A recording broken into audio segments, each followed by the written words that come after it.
Hey guys, so in this video we're going to finally get started with Framer, and I'm going to be showing you how to familiarize yourself with Framer so you can create your websites, you can create your templates, you can do whatever or use Framer on a day-to-day basis for your design projects. So the first thing that you actually hopefully see is going to be a bit different from this, I guess, maybe, I'm not even sure. But you can get the start with AI button, the paste from Figma, the watch tutorials, and then you're going to get a bunch of files. You also have folders on the left that are just going to categorize things. You can create multiple teams here or get invited to other teams and all of that stuff, but I don't want you to worry about it. What I want you to focus on is just creating a new file, because that's primarily where we're going to be working on. Usually we're not going to be working on multiple files. We're going to be, for starters, just working on one file. So when you create a new file, this is an interface that you see, and we're going to go through each particular section of this interface in detail in this course, hopefully. But for now, I just want you to familiarize yourself with the interface. So on the left sidebar, we basically have pages, layers, and assets. You can easily switch to them by pressing like option 1, 2, 3. So that's really easy. You can go ahead and actually toggle between them. And that's really important. You never go ahead and actually click here on the tabs, because that just takes a lot of time. When you're working in the middle, let's say I'm creating a frame or something, I don't necessarily want to go and click to the layers and then back here to actually select it. That's insane, and I don't want you to do that. Okay, so now that we're done with that, the pages are going to list your pages. So this is your home page. I can click the plus button to create another page, like maybe the about page or something, and stuff along those lines. You get the idea. The slash is going to also identify where this particular page is going to be located. Then you have the CMS. So CMS is basically a content management system similar to WordPress, or similar to, let's say, a database. So you can create a database here. You can have the fields that you define in this database. You can have, let's say, your case studies. So you can define a very rich case study. You don't have to write it here. And then you can fetch it from that content management system. I'm going to show you. I'm actually going to create a dedicated video on content management systems. So you definitely do check that out later. But for now, we're just exploring the basics. Then we have the canvas. So on the canvas, we basically have a free-flowing canvas similar to, let's say, what we have in Figma, where we can design our mobile applications, where we can design, like, let's say, complex interfaces. But what is a canvas used for in Framer? Pretty similarly, a canvas in Framer is used for hosting your assets, like maybe your brand guidelines, your logos, your static files that maybe developers are going to need. Actually, developers are not going to need it, hopefully, because you're probably using Framer for just creating, let's say, a website or a landing page, and all of that stuff is already going to be included. But apart from that, you can also, let's say, create a mobile application. Obviously, Framer does not allow you to publish mobile applications right off the bat. So if you wanted to create a mobile application or some basic screens using Framer, you would have to use the canvas, or you can use the canvas potentially. And then obviously to host assets as well. So that's done for the left-hand sidebar. On the layers, you can obviously see the layers of everything that's going to be contained within a particular page or canvas. So you can easily switch to them. So imagine if I was to just create 2 frames, I can see and just select them by going here. So we have the pages, we have the layers, and then we have the assets. In the assets, we basically have components. And don't worry about it, I'm actually going to be covering components and styles in separate detail or in a separate video. But you can access your components from here. You can create styles like, let's say, color styles and typography styles and stuff. And then you can also add coded components and overrides for your components or things that you actually create in Framer, which I'm also going to be covering in this course. So once you're done with that, you basically have a quick idea of what you're actually doing here. Now let's go to the top. So for the top toolbar, we basically have the insert section. So in the insert one, if I just press I can go to it. I can see all the things that I can insert. So I can insert sections that are already built by Framer, I'm assuming. And then you can paste them, you can organize them, do whatever. You have so many sections that anyone can, I think, practically just go in and create websites. So imagine if I'm just going to go here and I'm going to say that this is going to be a layout. So a layout is going to be an auto layout. We're going to cover that in detail as well. But for now, I'm just showing you what we can do with these sections. So imagine I have a navigation. I can just move the navigation here. I'm going to place it at the top. Then we have some other sections. Maybe we need, like, let's say, some images here. So I'm going to place them at the bottom. I mean, we can keep on filling these things up with all of the sections that are designed, and these are pretty good. We also have complete pages. So if I wanted to add a page, I can just click add, and it's going to create a landing page for me, a pretty basic landing page that I can then use to actually fill out, let's say, the images and stuff, and just customize it to my own liking. I have the portfolio page, the teaser page, the blog article, a bunch of different things that I already have designed by Framer for me that I can actually start using. Similarly, we have collection lists. I'm not going to talk about them right now, but you have other media things. And collection lists are pretty much CMS, which I just mentioned, and we're going to be covering that in detail. Then you have the media if you want to include an image, a GIF, a video, YouTube, Vimeo, .lottie, Lottie file, and all of these, like, again, different assets that you can fetch from other sources and include them directly in your page. Then you have forms that you can include from other places as well. So if you want, you can create your own custom form, but you don't have to if you actually have things integrated directly here. You can also create input fields directly if you want to add them. Icons, you can actually have a bunch of icons being fetched from some icons here. I feel like they definitely should increase their icon library.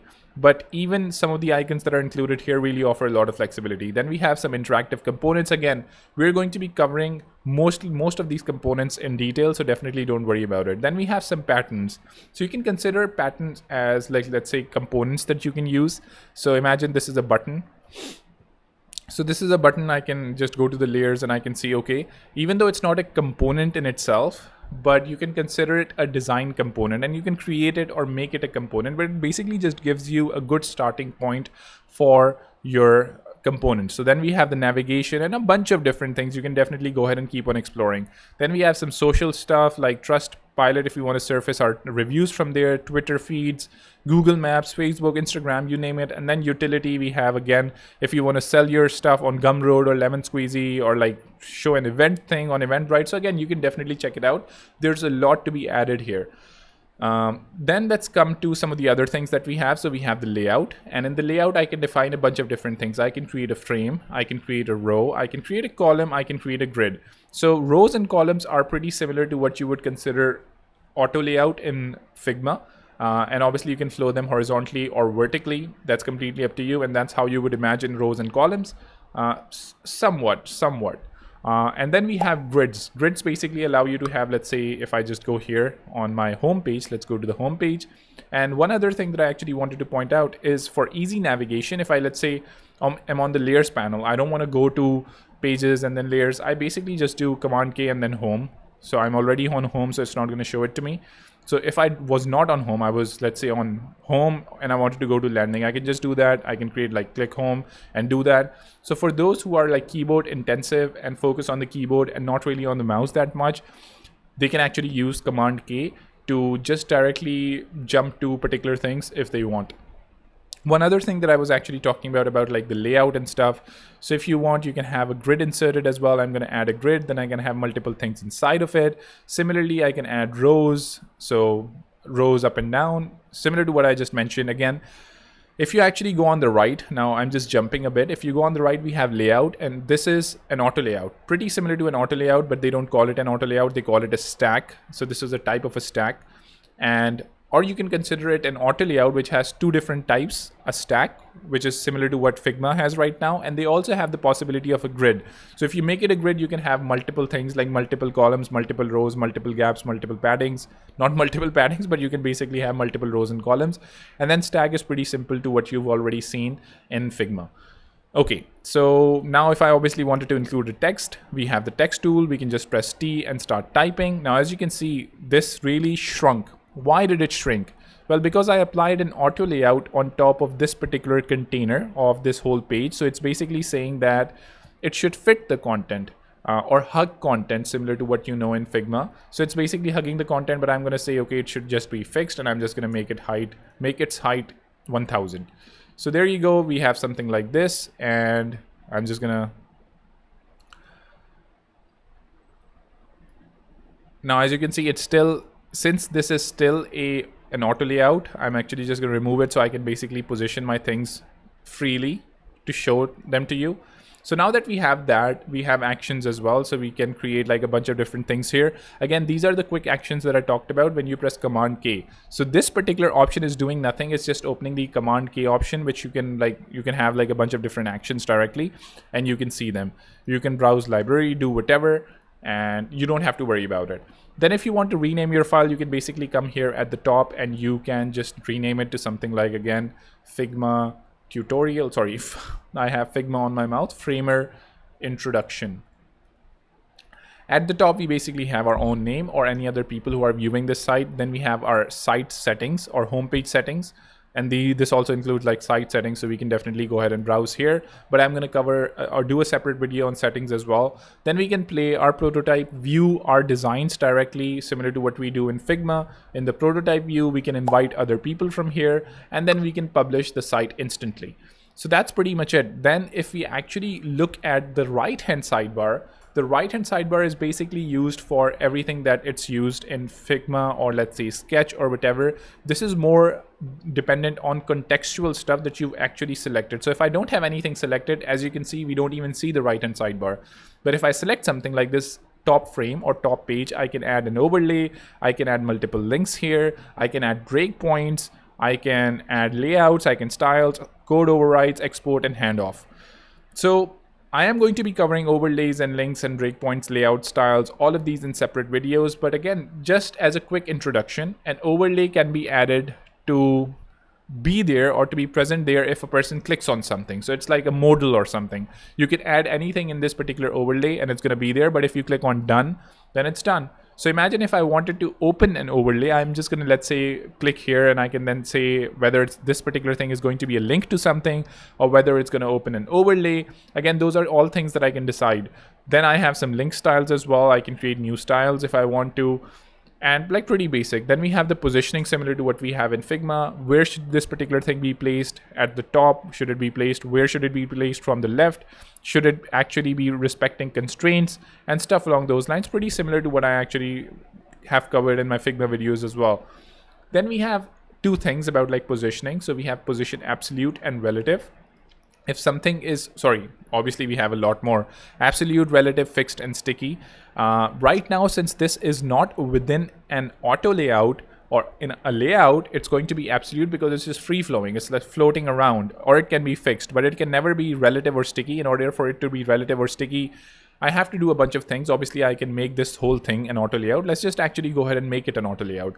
So I'm going to say I want to make this an auto layout. I'm going to make this an auto layout. And now if I go to my link or my text, as you can see, it's now relative. I have all of the other values that I can actually go ahead and choose. If I make it absolute intentionally, then I can still drag it around even though it's within an auto layout. And let me just show it to you. So this is an auto layout. I can still see this. Obviously I can see it, but I can move it around even though it's within an auto layout. This is again absolute positioning similar to what we had in Figma. So I'm just going to add some text here. So there you go. What else do we have? Let's have a look. So we have breakpoints. I mean, if you want to add a breakpoint, breakpoints are added to show you how something is going to look like on other responsive views. So for example, if I add another breakpoint, I can add a breakpoint of tablet. I'm going to say this text is not going to be here. Maybe it's just going to be somewhere at the bottom. So if we play it, as you can see, if we resize it, the text is at the top. If we resize it down at the tablet view, it's going to be at the bottom. So we can define how your components or elements on the page are going to behave on a particular tablet view. But important to note that this is all going to be linked from the desktop frame. So if I was to go ahead and actually decrease the size of this particular thing, as you can see, the size is decreasing, but since I have manually repositioned it, if I try to position this elsewhere, it's definitely respecting the left and the right, but it's not respecting the top and the bottom. Why? Well, because I have messed with the top and the bottom position, but I haven't messed with the left and right position, so it's not gonna translate to the lower screens. So that's, I guess, like pretty basic. Hopefully you guys should have understood it. We're going to be covering layout separately. We're going to be covering style stuff separately. But again, if styles are pretty basic, like again, I can change the background. I can change the overflow. For a text element, I can change like what the text is going to be. Is it going to be text 1, 2, 3? Is it going to be like what the font is going to be, the weight, the color, obviously, the sizing, and all of that stuff. And there are a bunch of different sizing that I can use as well. We also have fit. So fit is like really interesting. So imagine if I go and change that to fit, we have something like this. So if we're resizing our screen, the text is actually scaling with us. So the font is like continuously changing. So that's pretty interesting. And then the alignment and stuff. And we're going to be covering a lot of these details in some of our separate videos. We have code overrides. That's something that we're going to be covering as well. We have export. So similar to what we have in Figma, we can export our images, our text, our pages as well if you want to give someone a screenshot, etc. Then we also have I have a handoff. So if we have designed something, we have a handoff where, for example, we can just go ahead and actually copy the CSS code and we can send it to someone if we want to. Ideally, that shouldn't really be needed, especially if you're creating landing pages directly within Framer. But if you still want to copy your CSS, you can go ahead, or you can copy the JSX code if you want as a style. So that's a quick introduction about Framer's interface. Hopefully you should start familiarizing yourself, because we're really going to start, actually I'm not going to jump into things, and I'm just going to take it pace by pace.